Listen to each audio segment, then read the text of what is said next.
এদিকে বগুড়া ৬ উপনির্বাচন ও শেরপুর ৩ নির্বাচনে ভোট শান্তিপূর্ণ হয়েছে বলে জানিয়েছেন প্রধান নির্বাচন কমিশনার এএমএম নাসিরউদ্দিন। সকালে নির্বাচন ভবনের শেরপুর ও বগুড়ায় দুটি নির্বাচনে ভার্চুয়াল মনিটরিং পরিদর্শনে এসে তিনি কথা বলেন।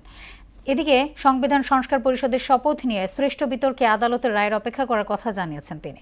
স্থানীয় সরকার নির্বাচনের বিষয়ে সরকারের সঙ্গে আরও আলোচনার প্রয়োজন বলেও মত দেন সিএসসি। হেমার আসাদের রিপোর্ট। বগুড়া ৬-এর উপনির্বাচন ও শেরপুর ৩-এর নির্বাচনের আইনশৃঙ্খলা তদারকি করতে ইসি ভবনে স্থাপন করা হয়েছে কেন্দ্রীয় মনিটরিং ব্যবস্থা। বাহিনীর সদস্যদের বডি অন ক্যামেরা ও সিসিটিভির মাধ্যমে করা হচ্ছে তদারকি। সশস্ত্র বাহিনীর বিশেষজ্ঞ টিম একাজ তদারকি করছেন।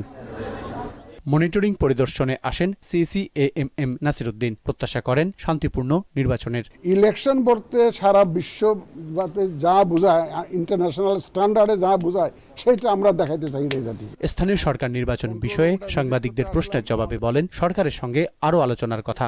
এখন এটা নিয়ে এখন কথা বলতে চাই না। ওটা সরকারের সাথে আমাদের বসতে হবে, অনেক আলাপ আলোচনার ব্যাপার আছে, আইন কানুন এই যে অধ্যাদেশ হয়েছে এগুলো পাশ করার ব্যাপার আছে।